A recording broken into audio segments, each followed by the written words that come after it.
जय श्री कृष्ण नुआ वीडियो रे आपण मान को स्वागत जनाऊे जेनकि जेतकी भी मोर वीडियो देखबार लोग से माने टिके ध्यान देवे जेनकि आमे ई शरीर रो विषय रे कहमा आज जे ई शरीर काना केंदा रे हमर कुमार युवा वृद्धा जेन अवस्था अच्छे केंदा केंदा चेंज होछि से श्लोकटा काना है जितकी भी तार माने कि कीर्तन नाचुछन भोरकुटी करुछन से सब ई गीता अनुसार जीवार कथा नहीं हेले संबलपुरी नाची देले कि गाई देले किछि फायदा नहीं दी और ना आके परम गति पाई पारबे ना परम धाम के पाई पारबे ना भक्ति के पाई पारबे ना निज स्वरूप के पाई पारबे ना से परम पिता परमेश्वर के पाई पारबे।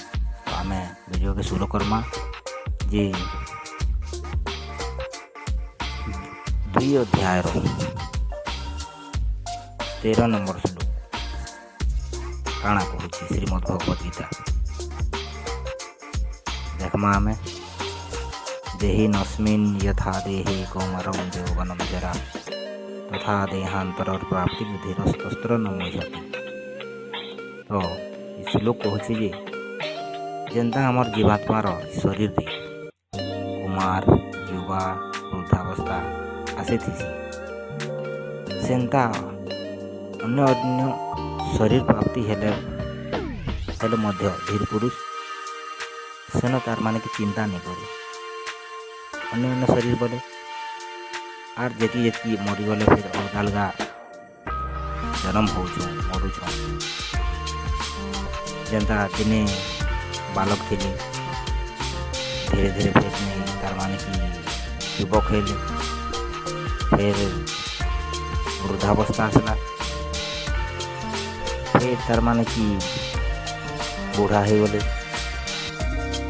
पुरुष मात्र जड़े लेकिन शरीर तार माने कि शरीर प्राप्ति तार माने कि यार से यार परिवर्तन होचे जे चेंज होची लेकिन से गुटी पुरुष तार चेंज होची भगवान कहि जे एंता चेंज हेसी छोट थिलो बड़ हेलो कुमार हेलो यौवन हेलो फिर वृद्धावस्था है फिर धीरे धीरे मरी जीवार के ही पड़वा। तो ये श्लोक तार माने कि हम शरीर के श्लोक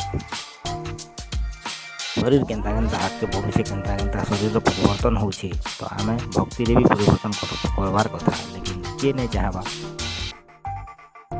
जेतकी जेतकी तार माने कि बड़ बड़ पूजा पाठ कीर्तन होम जोम ये सब जेतकी भी करा होउछे से माने ध्यान देबार कथा से माने ई बड़ बड़ श्लोक के तार माने कि याद करबार कथा सुर करबार कथा जी श्रीमद् भगवद गीता काना कहूछि।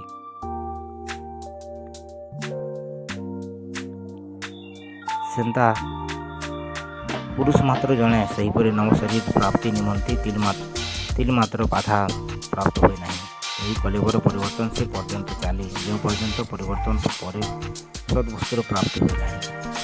तो ये जेन कुमार यौवन बूढ़ा अवस्था ये जेन जेतकी जेतकी जहाँ किसी होची कलेवर तार माने कि शरीर तार माने कि जेतकी भी ई जन्म जरा व्याधि रोग शोक आर ई जन्म मरण मृत्यु मरुथिबो फिर जीवथिबो फिर मरुथिबो फिर जीवथिबो एतिर कारण होची तार माने कि जब तक आमे से परम प्रभु के जब तक तार धाम के नहीं प्राप्त हेमु तब तक मरुथिमु जीवथिमु यानी कि आदिगुरु शंकराचार्य कहछन जी पुनरपि जननम पुनरपि मरणम पुनरपि जननी जठरे शयनम यानी कि फिर जन्म जठरे सोईमु फिर मरमु फिर आयमु फिर मरमूत्र रे फिर सानी हेमु फिर जन्म हेमु फिर मरमु।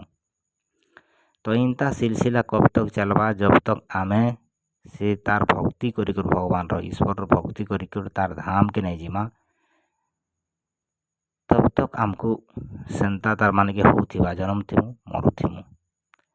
तो ये जन्म मरण व्याधि ई सागर रु ई संसार सागर नु जदि पार पाइबार अच्छे बोले आमे भगवान के तार ना धरबार पड़वा तार भक्ति करबार पड़वा और आमर जेन विकार अच्छे भितरे से विकार के भी तार माने कि प्रवृत्ति निवृत्ति मार के नेबार पड़वा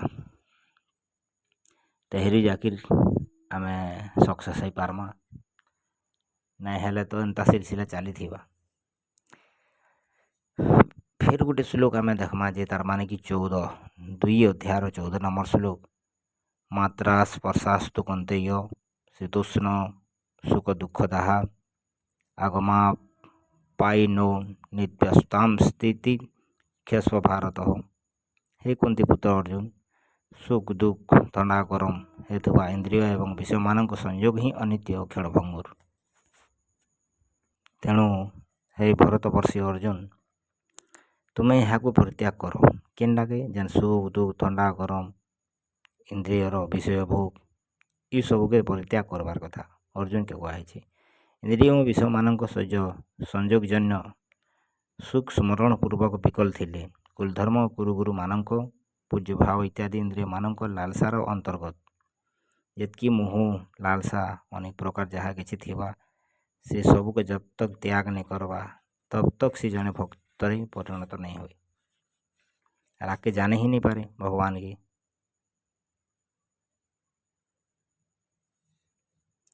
ତ ଇ ସବୁର କାରଣ ହଉଛି ଯେ ଆମର ମନ